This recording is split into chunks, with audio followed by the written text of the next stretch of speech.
So today, we're pleased to have a special guest with us, Miss Jessica Ouano. She will talk about on the topic of sustainability. So, as an introduction, Miss Jessica Ouano is an alumna of the Fashion Design and Merchandising Program, batch 2015. And in 2020, she graduated at the University of the Arts, London College of Fashion with a master's in fashion entrepreneurship and innovation. She's based in Cebu, and she's the Chief Sustainability and Innovation Officer of Anthill Fabric Gallery, and she works with local weaving communities in her region. She also has her own sustainable label named DAMGO Fabric, in which she highlights her own modern weave creations on accessories and homeware.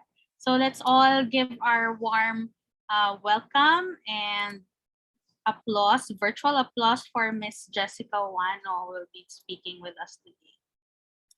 So, hi, Miss Jess. You may start. All right. Thank you for the introduction. I'm just gonna share my presentation first. Can you guys see the presentation? Yes, is it clear? Okay. Yeah, it's loaded already. Okay, great. So yeah, hi everyone. Thank you so much for having me be a part of this exciting and meaningful webinar. It's a pleasure to be here, and I'm so happy to have the opportunity to share more about fashion sustainability and how it can be incorporated into a creative practice. First of all, I would like to share a bit more about myself, although Diana's already done that. I'm a sustainability and innovation manager, designer, and handloom weaver. I've actually worked in the fashion industry and have been working with Philippine handloom weaving communities for over 6 years now. And I also recently completed my master's in fashion entrepreneurship and innovation at the London College of Fashion. I've also recently launched DAMGO, my design studio and conscious lifestyle brand, which is focused on exploring localism and circular design. We specialize in the design and development of heirloom quality handwoven textiles for fashion and interiors. All of our products are crafted with care in the Philippines and completely handwoven from either textile waste, dead stock, or ethically sourced natural fiber yarn. So yeah, so this is some of the work that I've done for Anthill. These garments, or the first garment that you see on the left side, is actually made of fabric scraps that we patched together to create a new skirt. And the second garment is, of course, inspired by the modern Filipiniana. So yeah, and we have the next here. So this is some of the work that I do for DAMGO. So I'm very passionate about creating modern textiles and having like a different approach to handloom weaving. So it isn't really copying traditional techniques, but then incorporating new ideas to create something entirely different. All right, before diving into how sustainability can be adopted into a creative practice, I would like to first discuss the problem. We currently live in an era called the Anthropocene, in which we are creating man-made change to nature. It has now been proven that humans have had a huge contribution to climate change, and we have created the man-made construct of human inequality. These are issues that are a part of the fashion industry. As designers, we can address these issues through good design. And good design isn't just looking at aesthetics, it's also about looking at how we can solve everyday problems without negatively disrupting nature systems and contributing to the inequality in society today. It is about creating in such a way that we can actually have a positive impact. To understand the problems better, I will briefly introduce key issues relevant to the fashion industry that you might want to look into or focus on addressing through your own creative practice. First is climate change.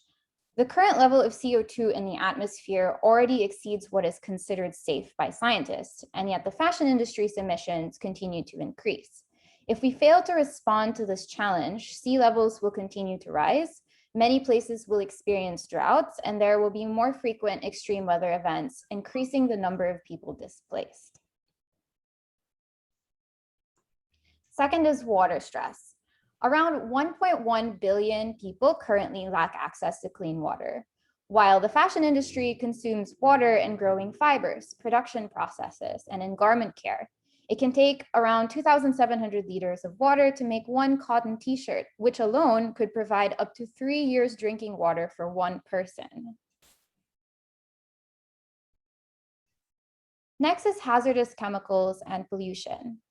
The fashion industry is one of the largest users of chemicals and in turn is responsible for high levels of water and air pollution, which is hazardous to our ecosystems and human health. Textile processing currently accounts for around 20% of water pollution, whilst through the production of synthetic fibers, nitrous oxide emissions are released into the air, which are 310 times more damaging than carbon dioxide. Next is land use biodiversity loss. Measured by the variety of life on Earth, biodiversity is the foundation of a healthy planet. Fashion is directly linked to habitat loss and a decline in biodiversity through land use. Areas of forested land have been cleared for cotton cultivation, livestock raising, and cellulosic fibers made from wood. Livestock mismanagement has led to the degradation of fertile land.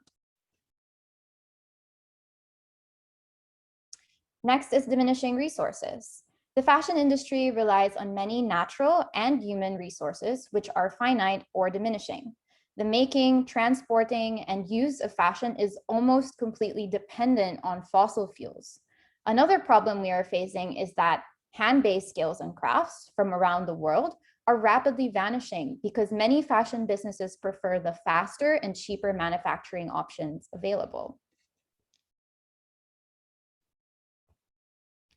Next is consumption and waste. Clothing production worldwide has doubled since the year 2000, and yet people keep their clothing items for about half as long. Globally, the vast majority of discarded clothing ends up in landfills or is incinerated. Currently, only around 20% is collected for reuse or recycling. Next is modern slavery. This exists today in forms of forced labor, people trafficking, and child exploitation. Around 71% of fashion companies believe that modern slavery is happening in their supply chain. Victims of modern-day slavery are unable to leave their situation because they are subject to threats, violence, punishment, coercion, or deception.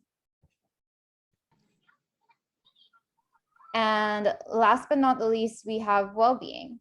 The fashion industry affects the well-being of workers, communities, wearers, animals, and the environment. Over half of workers in fashion are not paid the minimum wage. And in most producing countries, the minimum wage is still half of what can be considered a living wage. Apart from that, the fashion industry's marketing messages pressure women and men to look, feel, and shop in a particular way. This has negatively affected the well-being of consumers, resulting to problems such as negative body image. So now we are familiar with the plethora of problems we are facing today. What then is sustainability? Quite simply, sustainability is defined as meeting the needs of the present without compromising the ability of future generations to meet their needs. To explain this further, I will use the donut economics model by economist Kate Raworth. This model is essentially a proposed alternative way of gauging the success of a country's economy. Instead of pursuing never-ending GDP growth, it suggests that we should be pursuing and measuring success based on sustainability, which is economic and social well-being within planetary boundaries. The green donut we see here is the balance, an environmentally safe and socially just space in which humanity can thrive. In the donut, we have an environmental ceiling consisting of 9 key planetary boundaries and the 12 dimensions of the social foundation. So the idea is for humanity to stay inside of the donut and not fall short in terms of social standards or overshoot planetary boundaries. Achieving sustainability within your own community depends on where you stand in the donut. It is for the stakeholders of the community to decide what benchmarks to set in order to bring them inside of the donut. For example, in the Philippine context, we don't overshoot in some of these planetary boundaries, but when it comes to social standards, we fall short in a lot of these 12 dimensions. So knowing where you stand can be a good way to identify what to focus on in order to achieve sustainability within your own context. Now I will discuss the 4 pillars of sustainability. Holistic sustainability is only achieved when all 4 pillars are addressed. The first pillar is social. This means working towards social equity in the context of design. It is ensuring that your work does not have a negative impact on people and society. The second pillar is environmental. This means protecting natural capital, such as our land, air, water, and minerals. As a designer, this means being conscious of the natural resources you are using in your work and working towards reducing negative environmental impact. It is about ensuring that our actions will still allow the resources we have today to be available to future generations. The third pillar is cultural. Culture is so important to diversity in the world and our sense of identity as humans. This focus area has to do with how you or your business respects culture or supports keeping cultural beliefs and practices alive. And of course, the fourth pillar is economic. In order for sustainability to be achieved, we need to ensure economic stability without having a negative social, environmental, and cultural impact. Essentially, this means we need to be able to make money. If people don't want to buy your products or services, or if you don't have funding, essentially you will struggle to run your organization and pursue your other sustainability related projects. So this is an extremely important pillar to take into consideration. Achieving all of these pillars are integral, but in my experience, it can be very difficult to achieve all 4 at once and ensure lasting sustainability for initiatives under each pillar. So it's definitely good to focus on one area at a time and focus on areas that matter most to you and your community. So now I will introduce international and local brands that have implemented solutions to addressing the social and environmental issues that the fashion industry contributes to. I will start with international brands first, then move on to local brands. All right, so the first brand is Sheep Inc. Sheep Inc. is a carbon negative knitwear brand based in the UK. There are a bunch of brands out there that are already claiming to be carbon neutral, but Sheep Inc. is one of the very few that can claim that they are carbon negative. This means their business naturally saves and stores more carbon than it creates, which is a massive achievement that they have been recognized for. I met the founder of this business while I was studying in the UK, and I asked a few questions about how their brand was able to become carbon negative. I was quite skeptical at first because they mentioned producing the raw materials in New Zealand, and we all know the carbon footprint of shipping is huge. So the founder mentioned that working with scientists was key as they helped develop a framework for tracking their carbon footprint while also verifying that their business's efforts indeed lead to being carbon negative. They use wool, which is an old yet fantastic fiber. They work with suppliers and have put systems in place to ensure that the raw materials they use are carbon negative, such as a farm in New Zealand that practices regenerative agriculture and a garment factory completely powered by solar energy. I actually purchased a sweater from them in the past, and it's pretty cool because apart from buying something that is actually sequestering carbon from the atmosphere, you also get an interesting experience together with your purchase. And that experience is that for every garment you buy from them, a sheep is included. And that's why they call themselves Sheep Inc. Okay, so you don't actually get a free sheep with the purchase, but they did want their customers to feel connected to nature and understand where our things come from. So each of their items comes with its very own trackable sheep. So you'll get email updates when your sheep is on the move, getting a haircut, or having little lambs of their own. You even get to name your sheep. So it's a really interesting concept that I believe got them quite a lot of traction. So the next brand we have is People Tree, a pioneering fair trade fashion brand also based in the UK. They started out in 1991 when sustainability was so far from being the norm. For the past 3 decades, they have made it their goal to ensure that their products are made to the highest ethical and environmental standards from start to finish. They do this by partnering with fair trade producers, garment workers, artisans, and farmers, They were actually the very first clothing company to receive the World Fair Trade Organization's Fair Trade mark, and they did that by staying true to their values from the very beginning. And for your information, members of the fair trade movement ensure that employees are paid living wages and guarantee improved social and environmental standards. So similar to Sheep Inc., People Tree shows us that partnerships or collaborations with stakeholders that can help you achieve your sustainability goals are extremely crucial. Next brand is Rupa Pemaraju, an artisan-made fashion brand based in the US, inspired by cultures around the world. The business was initially started by the founder as she wanted to be able to provide sustainable livelihood opportunities to skilled artisans in India. Prior to engaging with them, a lot of these artisans with exceptional skills that have been passed on from generation to generation have not been able to financially sustain themselves with their craft. And through Rupa Pemaraju's engagement with them, they are able to earn living wages, pursue their craft, and continue to make their culture and traditions relevant today. All right, so now moving on to local fashion brands. The first brand is GREENWASHING. They create shoes and bags made out of agricultural waste. The founder of this brand has been working in the hospitality industry for 15 years and observed the massive waste created by hotels. They use dried abaca leaf sheaths or unprocessed abaca from Bicol, which they upcycle to create new products. They created a revolutionary pair of compostable hotel slippers. These slippers address the problem of the excessive amounts of disposable, non-biodegradable slippers that end up going to waste in these hotels. I absolutely love what this business does because it addresses a very specific and huge problem by using nature-based solutions that don't require huge investment or new technology, while also providing livelihood opportunities to local makers.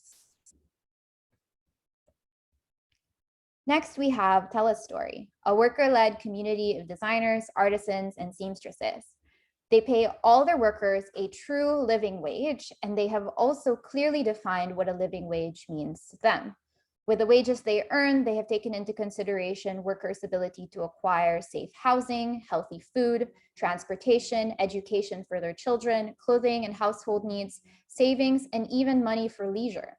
These are things that aren't completely taken into consideration in the government-mandated minimum wage. So their efforts to ensure that their workers can live with dignity and flourish by earning a living wage is extremely admirable.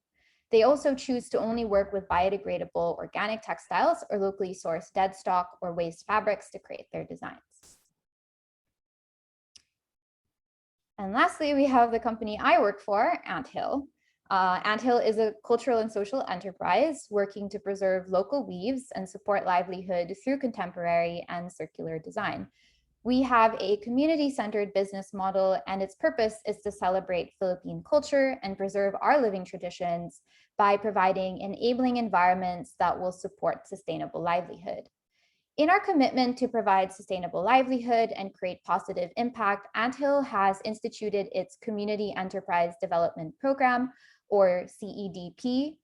CEDP is a community and culture-based modular coursework which is facilitated informally through dialogue and workshops among our direct partner artisan communities. The program is comprised of modules such as cultural appreciation, product design and innovation, business skills transfer, financial literacy and savings. The idea is to equip these artisans with the skills and tools they need in order to become independent and successful entrepreneurs. You can learn more about our CEDP on our website, which I will share at the end of this presentation. All right, so now I will briefly discuss the circular economy and circular design. First of all, the circular economy is an alternative to the current linear economy we have today, in which we take resources to create products that we eventually throw away when we no longer need them. In other words, it is a world without waste. While circular design is an approach that you can take to create products for a circular economy, it's a new way to design, make, and use products within planetary boundaries. Circular design is an approach to product development that enables products and materials to be reused, recycled, and regenerated in the process of the circular economy. The circular economy consists of these three principles. The first principle is to design out of waste and pollution.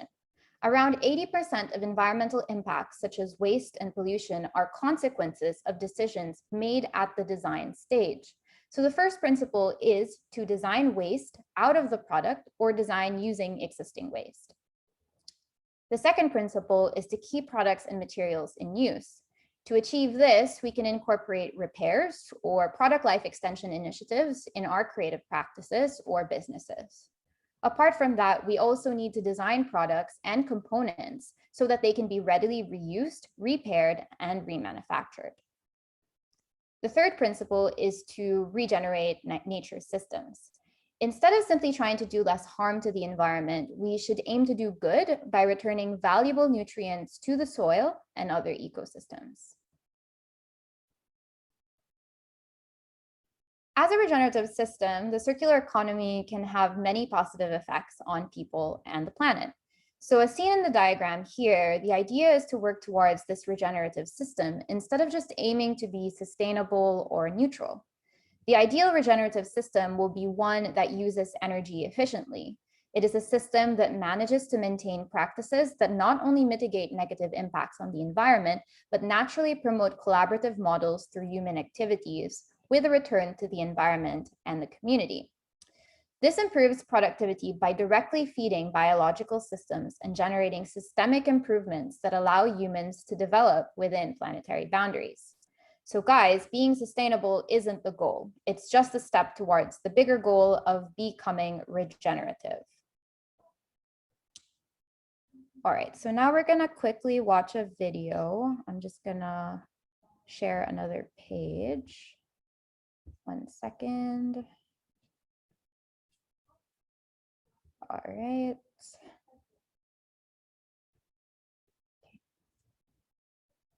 Can you guys see the screen? Is it now on the video? Yeah. Okay, great. Just play that.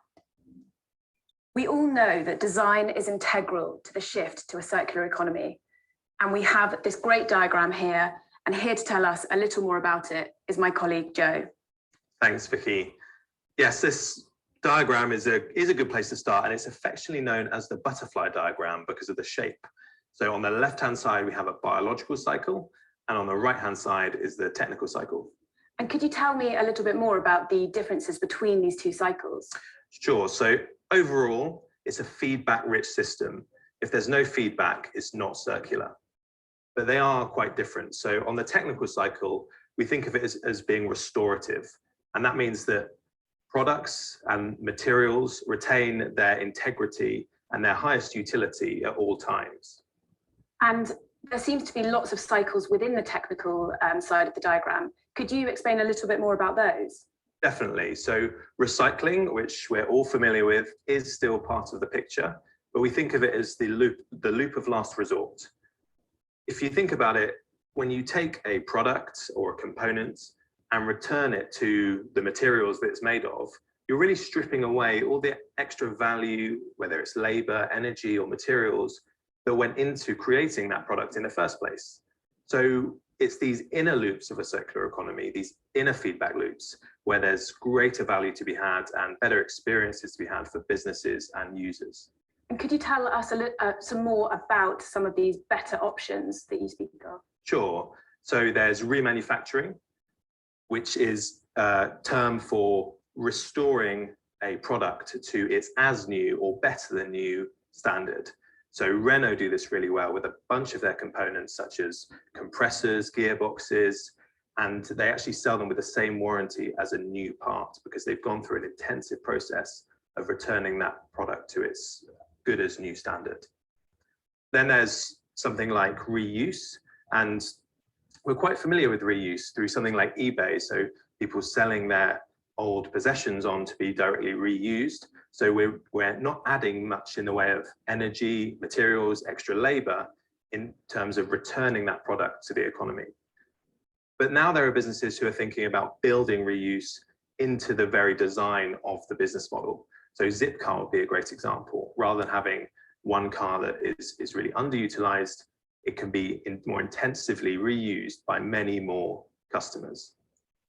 And then maintenance becomes part of the picture as well. So if a product can be used more intensively and can be maintained without transporting it around or without going through a full remanufacturing overhaul, again, that's a really valuable shift in terms of developing a circular economy. That's super interesting. And I'm very aware that we have left the biological cycle over here till last, but can you please tell us a little bit more about that as well? Sure. So biological cycle, again, feedback is absolutely vital, but we're talking about biological materials such as food or cotton, clothing that can return to a natural system. So it's a regenerative cycle. And when you say feedback, what do you mean by that exactly? It's about valorizing and appreciating flows of energy, materials, and information. Rather than having these resources lost from the economy, they can return positively and safely to the system and rebuild and restore natural capital. And do we have any examples of this happening in the real world? There are some really exciting developments in the biological cycle that should not be forgotten. So anaerobic digestion is one that we hear a lot about, and it's a good example of how from biological materials we can get fertilizer that can be returned to a natural system, as well as energy. But it's really just the tip of the iceberg, because there are other applications such as the extraction of chemicals or other valuable materials from biological resources. And then there's cascades, which is an underexplored area. So the example that you might use is if you took a high quality piece of clothing, like a suit, that could be used by one customer. It could be reused. But then instead of just sending that through a traditional recycling route, you could get many more uses out of those resources. So using the material for cleaning products, for wipes, for stuffing in a car seat, and then maybe for insulation before positively and safely returning it to the natural system. Great, that's really interesting, and it's definitely made it much more clear to me, and I hope it's made it clear to all of you too. All right. I'm going to go back to my presentation.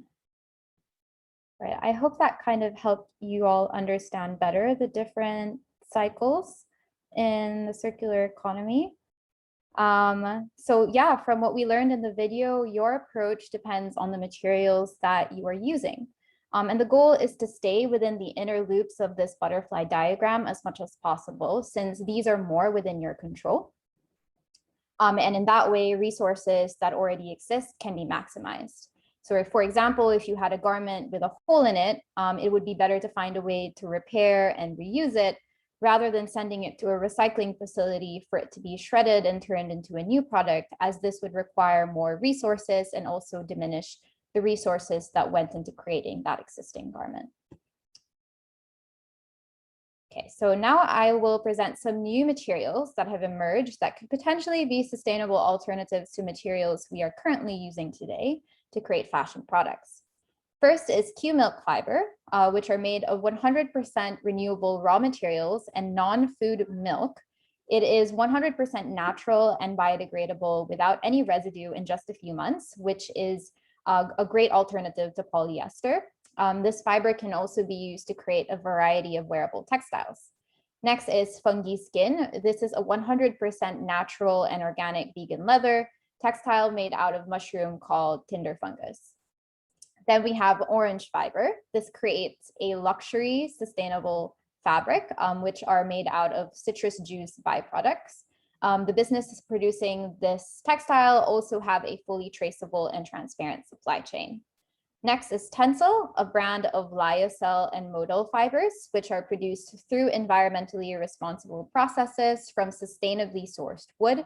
This material is becoming a lot more popular today and is quite accessible now with more international textile retailers supplying Tencel textiles. Next, we have AgriLoop, a fiber made from leftover food and medicine crops, including oilseed hemp, flax, CBD hemp, banana, and pineapple. Then we have Ionosil.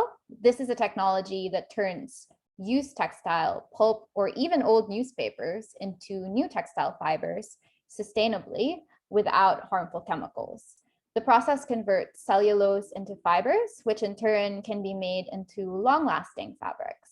Their process could potentially revolutionize the recycling of textile waste, as it enables waste textiles to get a new life as high quality fibers.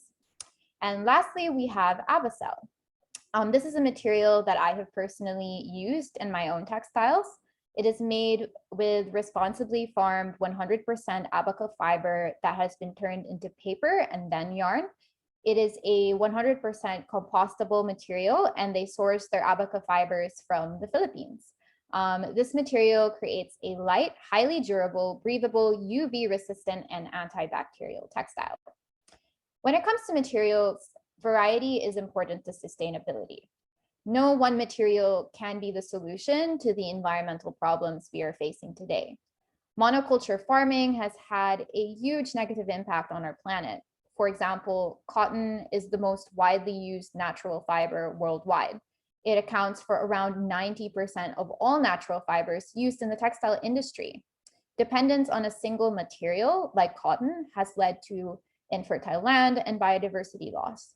Therefore, your choice of materials matters a lot.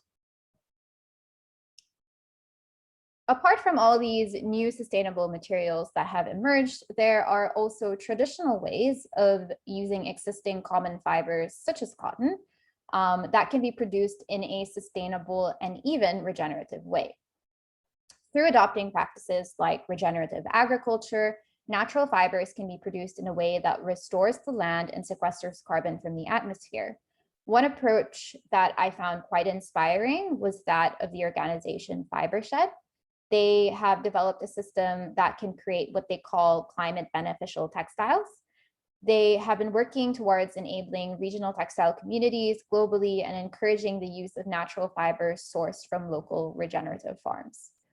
Through this approach, they have made significant progress in tackling the climate emergency, promoting the health and diversity of our ecosystems, as well as generating lasting prosperity for local economies. Before we end, I have one last topic that I would like to discuss, and this is greenwashing.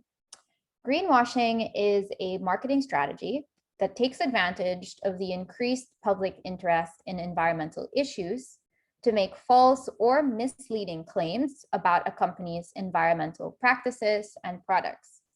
To create a favorable company image, positive messages are communicated selectively without the full disclosure of related issues. Some examples are advertising recycled or organic cotton products that in fact have only a fraction of recycled or organic content. Another example is the promotion of conscious, sustainable, or green lines by companies who do not follow the same standards for the rest of their products. So how do we spot greenwashing? One way is identifying vagueness. This is being purposely non-specific about operations and materials, such as claiming to be sustainable, but not being fully transparent about how the products are made. Next is irrelevance, which is claiming to avoid using materials or practices that are already illegal or non-standard, such as claiming to not use chemicals that have already been banned by governments. Another is the hidden trade-off. This is suggesting a product is green based on a single environmental attribute. For example, claiming a garment is eco-friendly just because it's made out of biodegradable natural fibers with no proof that the textile was produced in an eco-friendly way. Lastly is no proof. This is making an environmental claim that can't be substantiated. This is where looking for certifications like GOTS or Oeko-Tex can be really helpful. As designers or business owners, we should all be conscious of how we communicate the sustainability of our products so as not to be misleading and contribute to this problem. Sustainable or sustainability is such an overused word. The best thing to do is to just tell people the truth, be transparent about how you work, and avoid just plainly labeling your products as sustainable. Sustainability can mean many different things, and you need to clearly define what this means to you. And remember, it isn't about being the perfect sustainable designer or fashion brand. I don't even know if that exists. But what I do know is that what is important is taking steps in the right direction and choosing to tackle even just one of the many issues our world is facing today. and creating real positive impact where it is truly needed. Yeah, so with that, I end my presentation. And here are my contact details in case you would like to connect. I hope the things I shared might be helpful for you along your journey towards pursuing sustainability in your creative practice. Thank you for listening. Thank you, Jessica, for your eye-opening and very informative lecture. So we now open the floor for any questions you may have. You may type it in the chat box, or just unmute your mic. Anyone have a lot of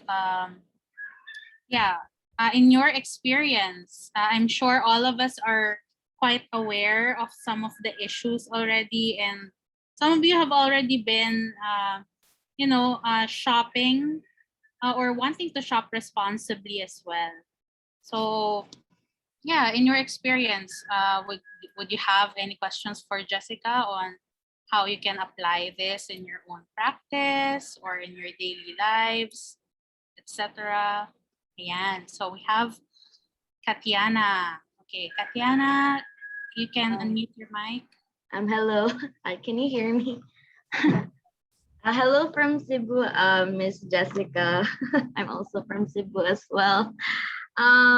There is a discussion about sustainable fashion that it can only afford mostly to people who can actually afford it.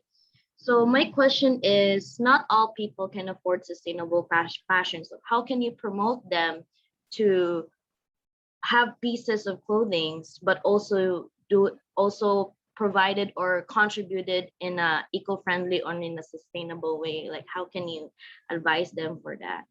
That's all. Okay. Yeah, that's a really, really good question. And I think this is the dilemma that many designers face, is that they want to cater to more people, but the difficulty is not everyone can afford, especially all these new materials that are quite expensive to produce.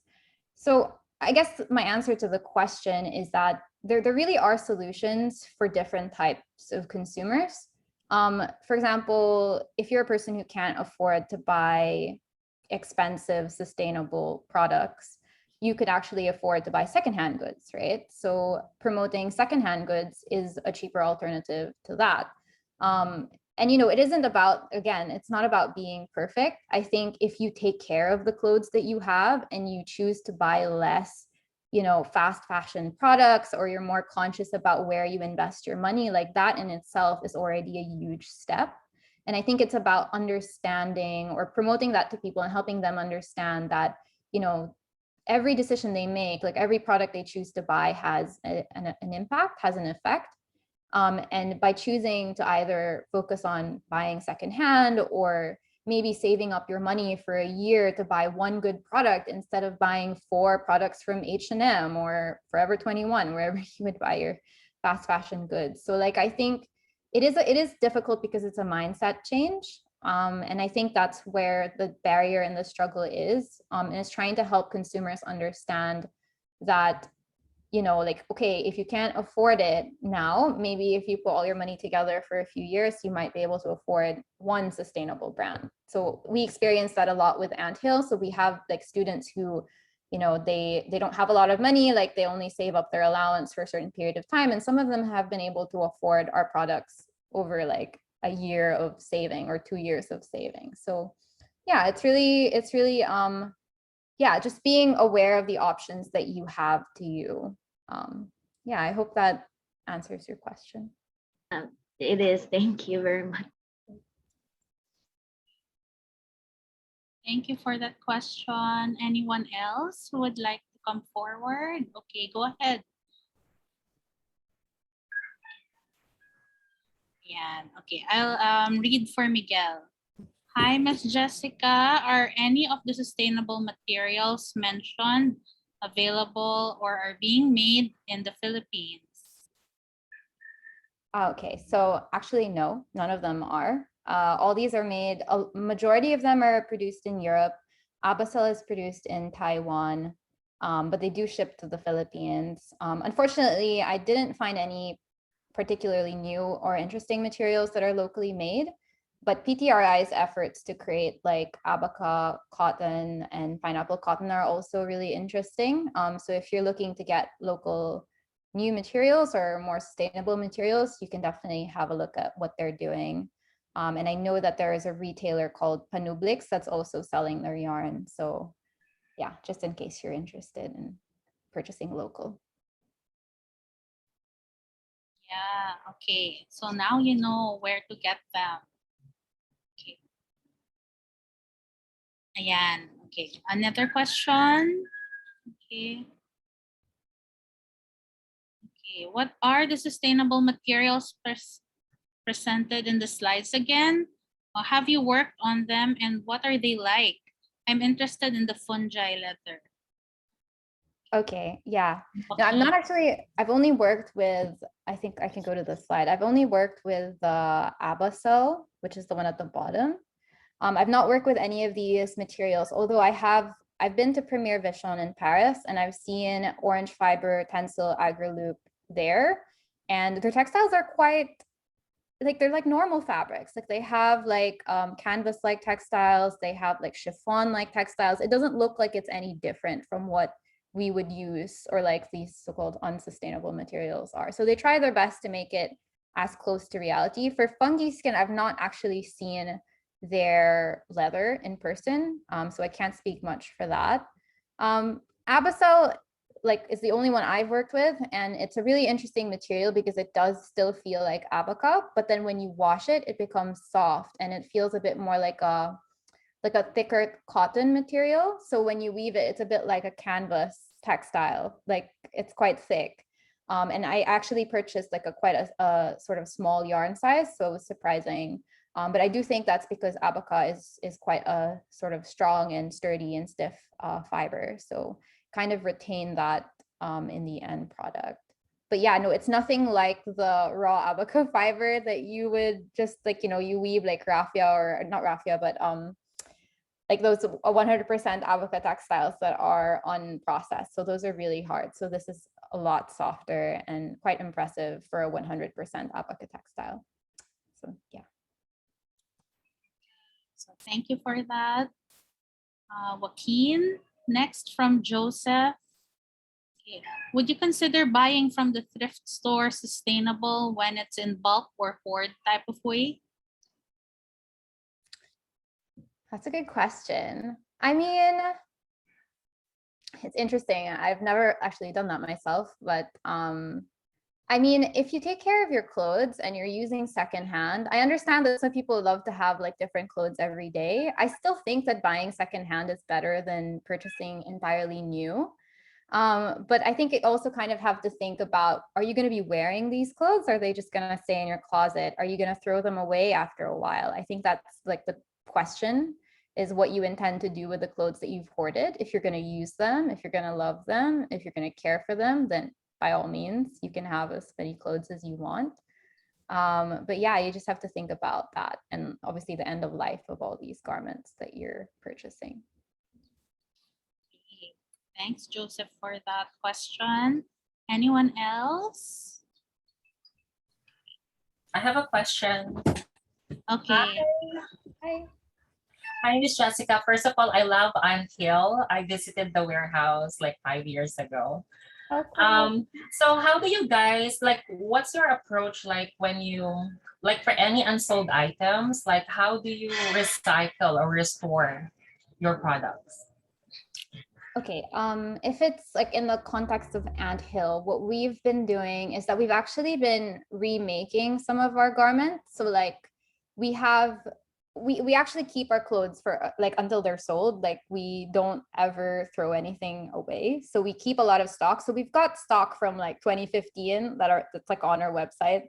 But if we have damaged goods, what we've been doing is that we've been remaking them. We haven't launched any of the remade products yet because it's taken a bit of time for us to do. So we have like over like 100 pieces that were damaged in production or, you know, like got returned by a customer because there was something wrong with it. So we have been trying to find ways to remake it. So like dresses we've turned into skirts, we've made patchwork tops with the weaves. So we've kind of like tried to find creative ways to remake them.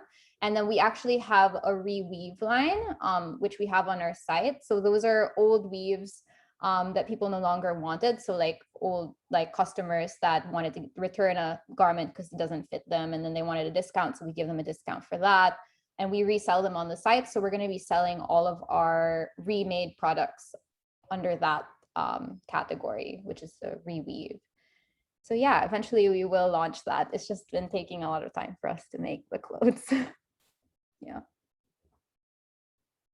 Thank you. Okay, I have a question. It's more of an opinion because I've come across a talk before when I was studying in Japan by a representative from a luxury brand, a famous Japanese designer. Well, when asked on their opinion on sustainable fashion, they said that they don't really put so much effort in it because their opinion was luxury fashion, or at least, you know, the way luxury fashion operates is that they really pay attention to the quality of the things they make. And so that parang to them, their clothes are not disposable and stuff like that, and they tend to last more. So they think they're already sustainable. What's your opinion on that? What is the state of luxury fashion when it comes to this? Yeah, what do you think about this kind of attitude? I love that like whole opinion, but you know, I do partially agree and also partially disagree. I agree because definitely high-end luxury fashion is not like the kind of thing you would keep that, like you would pass that on to your kid. Like that's not something that you would throw away. That I 100% agree with. And I know that there are some luxury brands like in their production processes, they're already quite sustainable, or they don't have like a huge negative impact. But I can't say that for all luxury brands, because I know that there are certain luxury brands that still produce like, I don't know, like in the Middle East or in Asia, and they still employ workers that aren't paid fair wages, despite the fact that their products are quite expensive. There's actually a course on Future Learn, which is entirely about sustainability in the context of luxury fashion. I'll probably share that with you so that you can share it with everyone here too, because I think it's a good way to get an understanding of sustainability in the context of luxury, because it is still necessary. And that's something that they really cover in depth, because they look at like jewelry, they look at gold, because you know how there are also places where it's unethically sourced. So they kind of look at all these different materials used in luxury that you would assume are sustainably made, but they're actually not. So yeah, I'll share that with you guys later on. Yes, please. Okay, any last questions? We can entertain one more. Okay, anyone from the audience? I think a lot of them, got their heads thinking about all the information today. So yeah, my last question, what are the best references or maybe websites to be updated on, the latest sustainable fashion news, or how to, read up on more on this topic? Okay, the one that I look at quite a lot is, well, the Center for Sustainable Fashion in London has quite a lot of really great work that's been published. Center for Sustainable Fashion, like they have like a website, they have a blog, and they do talk about a lot of all the new things that are going on in all aspects of sustainability in fashion, not just environment. And they also recently launched a platform called Fashion Values, which is an educational platform. So it's trying to democratize sustainability education, and it's in the context of fashion. So I think looking at that would be, or those two would be like the best for me. I mean, I do look at a lot of different sources. Like I know that most fashion magazines are also talking about sustainability now. So it's still good to look at all of those, like Business of Fashion, Vogue, they do have that too. But yeah, have a look at, should I type it or send it to you? Yes, please. Yeah. Diana, let me stop share because I actually can't see the chat. Okay, there we go. Okay. I'll type it in and so you guys can have a look. Center for. So yeah, these ones are the best. Both have websites. There you go. Okay, so everyone take note of these references and resources. Okay, so I guess that's it for our questions. Thank you so much, Miss Jessica, for sharing with us what you know. Yan, okay, we have a follow-up one. Okay, from Miguel. Thank you, Miguel. Okay, how can you suggest how we as students apply the principles of sustainability in our works as we continue our course?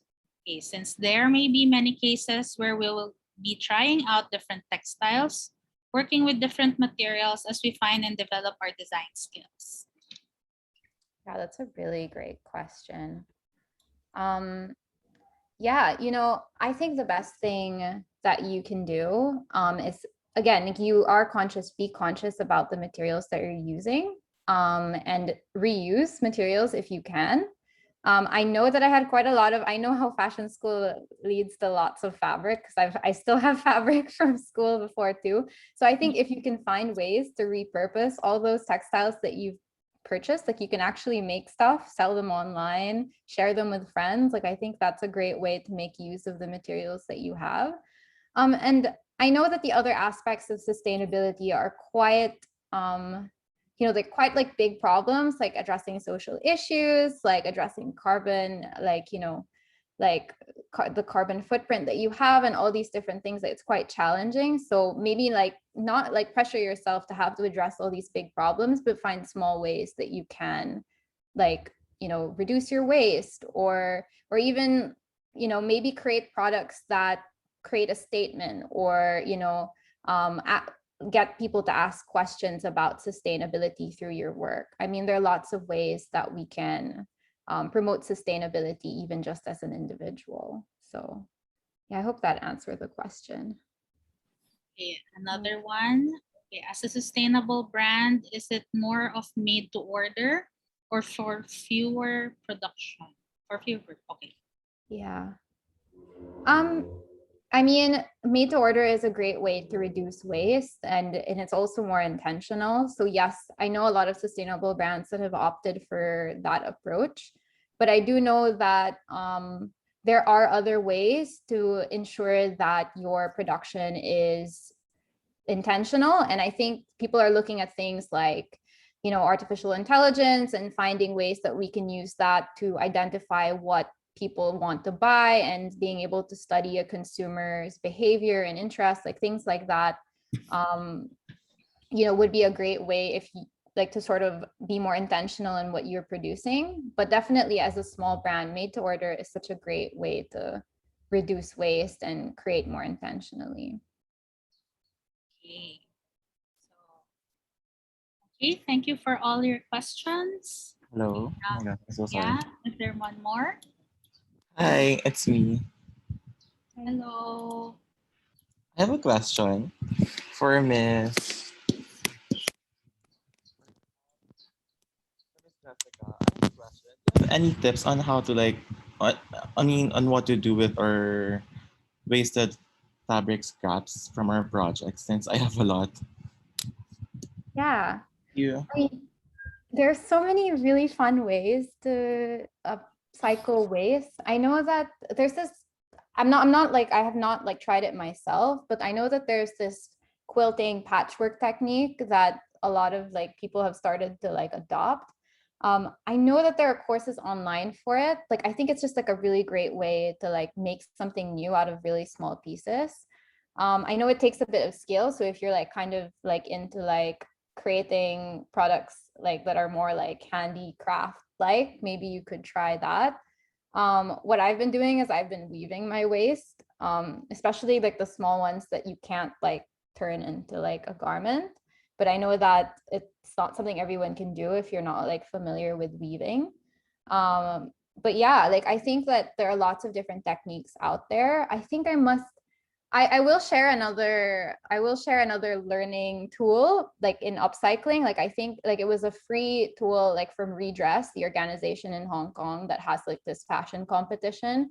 And they do have like a great like sort of module on upcycling where they talk about all the different techniques that you can apply to use like small scraps or reduce the waste in your cutting, your pattern cutting. I'll look for it and then I'll share it. Also, I will send all these files to DK so that she can share with you guys.